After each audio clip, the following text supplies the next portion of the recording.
Assalamualaikum warahmatullahi wabarakatuh. Alhamdulillahirabbil alamin wabihi nasta'inu ala umuri dunya waddin wassalatu wassalamu ala asrofil anbiya'i wal mursalin wa ala alihi wa sahbihi ajmain amma ba'du. Pertama-tama, marilah kita panjatkan puji syukur kita kehadirat Allah Subhanahu wa taala yang mana karunia-Nya telah kita rasakan pada saat ini dan kita melihat video ini dengan sehat walafiat, amin ya Allah ya rabbal alamin.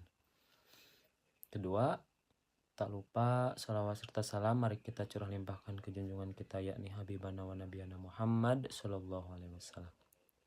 Langsung saja, marilah kita buka presentasi kali ini dengan bersama-sama membaca basmalah. Bismillahirrahmanirrahim. Selanjutnya akan menjelaskan materi. Materi pertama akan dijelaskan oleh Najmi dan pemateri kedua akan dijelaskan oleh Salma, yang ketiga akan dijelaskan oleh Tabah, dan materi yang keempat akan dipaparkan oleh Ajizah, dan materi selanjutnya akan dipaparkan oleh Taija, dan materi terakhir akan disampaikan oleh Marda. Kepada pemateri saya persilahkan. Halo, perkenalkan nama saya Nazmi Nur Aulia. Di sini saya akan menyampaikan tentang pengertian permainan tradisional. Permainan tradisional merupakan warisan budaya tak benda yang tidak hanya mengandung nilai hiburan, tetapi juga menyimpan potensi besar sebagai alat pendidikan. Dalam konteks pendidikan dasar, permainan tradisional dapat menjadi media pembelajaran yang selaras dengan karakteristik anak usia 7-12 tahun. Yang berbeda pada tahap perkembangan operasional konkret menurut teori Piaget. Pada tahap ini, anak belajar paling efektif melalui pengalaman langsung, manipulasi objek, dan interaksi sosial. Piaget 1952. Menurut Retnowati 2018, permainan tradisional memiliki peran penting dalam menanamkan nilai-nilai karakter seperti kejujuran, kerjasama, tanggung jawab, dan sportivitas. Dalam dunia pendidikan saat ini, nilai-nilai tersebut sangat dibutuhkan untuk menunjang pendidikan karakter yang menjadi fokus utama kurikulum Merdeka Belajar Kemendikbud 2022. Selain itu, permainan tradisional juga dapat membantu perkembangan fisik anak, khususnya kemampuan motorik kasar, keseimbangan, dan koordinasi. Yusmanto 2020. Permainan seperti ini seperti gobak sodor, bentengan, dan egrang menuntut gerakan tubuh aktif dan kerja tim yang dapat mengasah kemampuan sosial dan fisik siswa secara bersamaan. Saya persilahkan kepada pemateri selanjutnya. Selanjutnya yaitu latar belakang. Anak-anak pada usia sekolah dasar berada pada fase perkembangan yang sangat penting. Menurut Piaget, mereka berada dalam tahap operasional konkret, di mana dalam pembelajaran harus dilakukan secara langsung dan pengalaman yang nyata. Nah, permainan menjadi salah satu metode yang efektif yang digunakan saat pembelajaran. Salah satunya yaitu permainan tradisional. Tidak hanya berfungsi sebagai sarana hiburan, tetapi juga berfungsi sebagai sarana media edukatif yang kaya akan nilai. Nah, jadi menerapkan permainan dalam pembelajaran kepada siswa itu sangat penting digunakan dalam pembelajaran. Selanjutnya, di sini saya akan menjelaskan tentang permainan tradisional dalam konteks pendidikan. Permainan tradisional tidak hanya menghibur, tetapi juga mendidik. Dalam konteks pendidikan dasar, permainan ini sesuai dengan tahap perkembangan anak, yang belajar lebih efektif melalui aktivitas fisik dan sosialnya. Kemudian, permainan tradisional itu mengandung unsur yang pertama yaitu karakter, seperti jujur, adil, sportif, dan tanggung jawab. Kemudian sosial, yaitu dengan kerjasama, empati, dan komunikasi. Kemudian ada fisik, ketangkasan, kekuatan otot, dan koordinasi. Dan yang terakhir yaitu kultural, dengan memperkenalkan warisan budaya bangsa. Demikian, dengan mengintegrasikan permainan tradisional, pendidikan tidak hanya menyampaikan suatu pengetahuan, tetapi juga menanamkan nilai dan membangun pengalaman hidup secara nyata bagi anak. Sekian, saya kembalikan lagi kepada moderator. Baik, terima kasih kepada moderator. Di sini saya akan menyampaikan mengenai strategi penerapan permainan tradisional di sekolah dasar.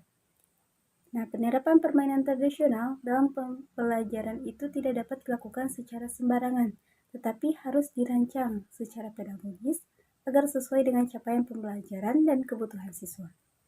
Nah, strategi yang dapat dilakukan oleh seorang guru, yang pertama itu integrasi dalam pembelajaran tematik. Dalam pembelajaran tematik, permainan tradisional bisa dimasukkan dalam subtema yang berkaitan dengan budaya, olahraga, atau kehidupan sosial.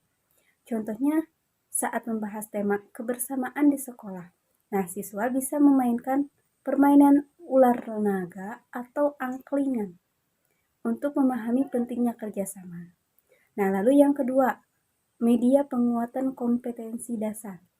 Nah, permainan tradisional bisa digunakan sebagai media untuk memperkuat kompetensi dasar dalam berbagai mata pelajaran. Permainan congklak misalnya, untuk melatih penjumlahan dan strategi dalam matematika. Sedangkan engklek juga bisa dikaitkan dengan pengenalan bentuk geometris atau urutan angka. Nah, lalu yang ketiga, ada kegiatan intra dan ekstrakurikuler. Nah, guru dapat menginisiasi klub permainan tradisional sebagai bagian dari kegiatan ekstrakurikuler. Nah, hal ini mendukung pelestarian budaya sekaligus menciptakan lingkungan belajar yang jauh lebih sehat secara fisik dan emosional. Lalu yang keempat itu ada proyek berbasis budaya lokal atau PJBL.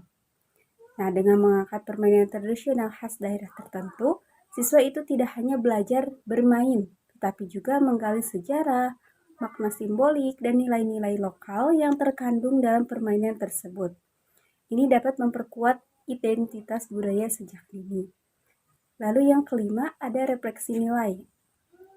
Guru ini berperan sebagai fasilitator yang memandu diskusi reflektif. Setelah kegiatan bermain, siswa didorong untuk mengevaluasi pengalaman mereka seperti peran yang dimainkan, tantangan, dan nilai-nilai apa yang mereka pelajari dari permainan tersebut. Terima kasih, saya kembalikan lagi kepada moderator. Positif permainan tradisional memberikan banyak dampak positif jika diterapkan secara tepat. Kognitif melatih kemampuan berpikir strategis, pengambilan keputusan, perhitungan matematis, afektif mendorong empati, tanggung jawab, dan sportivitas. Sosial membantu komunikasi dua arah, kerjasama, kepemimpinan, dan penyelesaian konflik. Motorik mengembangkan koordinasi tubuh, kelincahan, dan kekuatan otot. Budaya menumbuhkan kecintaan terhadap budaya lokal dan rasa memiliki terhadap identitas bangsa. Emosional meningkatkan rasa percaya diri, mengurangi stres, dan memberikan ruang ekspresi anak. Untuk materi selanjutnya yaitu mengenai dampak negatif dan cara mengatasinya. Adapun dampak negatif yang pertama yaitu mengenai risiko adanya cedera fisik permainan, seperti egrang contohnya atau bentengan, melibatkan banyak gerakan dan kecepatan. Jika tidak diawasi oleh guru atau orang dewasa, anak bisa terjatuh, tersandung, atau mengalami luka ringan hingga berat. Nah, untuk yang selanjutnya yakni waktu belajar yang terganggu. Bila waktu bermain tidak diatur dengan baik, anak bisa terlalu asik bermain sehingga melupakan jadwal belajar. Nah, ini bisa mengganggu proses pembelajaran dan penyerapan materi. Kemudian, keterbatasan fasilitas. Tidak semua sekolah memiliki lapangan atau ruang terbuka yang memadai. Permainan tradisional itu biasanya butuh ruang luas untuk bergerak bebas, dan tanpa fasilitas ini, kegiatan bermain menjadi sulit untuk dilakukan. Nah, apa sih solusinya? Guru sebagai pengawas dan fasilitator harus berperan aktif, bukan hanya mengamati dari jauh, tapi juga memastikan keamanan dan manfaat dari setiap permainan yang dilakukan. Nah, kemudian jadwal kegiatan yang seimbang. Kegiatan bermain harus dijadwalkan dengan baik agar tidak mengganggu jam belajar. Misalnya, bermain dilakukan setelah belajar inti selesai. Nah, kemudian modifikasi permainan. Nah, permainan tradisional bisa disesuaikan agar bisa dimainkan di dalam ruangan. Contohnya, congklak dari kertas atau digital yang bisa dimainkan di meja belajar. Kemudian, penggunaan teknologi. Permainan bisa diadaptasi menjadi versi digital untuk mengatasi ruang dan alat. Ini membantu untuk menyebarluaskan permainan agar tetap dikenal oleh anak-anak di zaman sekarang yang modern ini. Kemudian untuk pembahasan selanjutnya yaitu mengenai permainan sebagai media pembelajaran kontekstual. Nah, permainan tradisional bukan hanya sekedar hiburan, tapi juga menjadi alat pembelajaran yang menghubungkan teori pelajaran dengan situasi nyata yang dihadapi siswa. Nah, ini membuat materi lebih mudah dipahami dan terasa relevan dengan kehidupan sehari-hari. Nah, contoh penerapannya dalam pembelajaran matematika nih. Congklak untuk berhitung. Dengan memainkan congklak, anak belajar menghitung secara langsung. Ini melatih kemampuan numerik dengan cara yang lebih menyenangkan. Kemudian dalam pembelajaran bahasa Indonesia, seperti permainan cerita berantai. Nah, permainan ini melatih kemampuan bercerita, menyusun narasi, dan menyimak cerita orang lain. Contoh cocok untuk meningkatkan keterampilan berbahasa. Kemudian dalam pembelajaran PJOK, bentengan untuk ketahanan fisik, permainan ini mengajak anak berlari dan bergerak cepat. Nah, cocok untuk melatih kebugaran tubuh dan kecepatan reaksi. Kemudian dalam pembelajaran PPKN, gobak sodor untuk kerjasama dan keadilan. Nah, gobak sodor mengajarkan pentingnya kerjasama tim, strategi, dan menghormati aturan. Nilai-nilai ini penting dalam pembelajaran PPKN. Kemudian dalam pembelajaran tema lingkungan, egrang dan petak umpet untuk eksplorasi lingkungan permainan ini mendorong anak bergerak keluar ruangan, kemudian mengenal lingkungan sekitar, serta berinteraksi langsung dengan alam dan teman-temannya. Nah, mungkin ini yang bisa saya sampaikan. Saya kembalikan kepada moderator.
Alhamdulillahirrabbilalamin, materi semuanya sudah selesai dan selanjutnya adalah kesimpulan.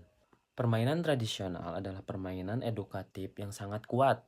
Mengapa sangat kuat? Karena di era globalisasi ini anak-anak sangat menyukai permainan-permainan yang ada di dunia elektronik seperti ML ataupun FF dan sebagainya.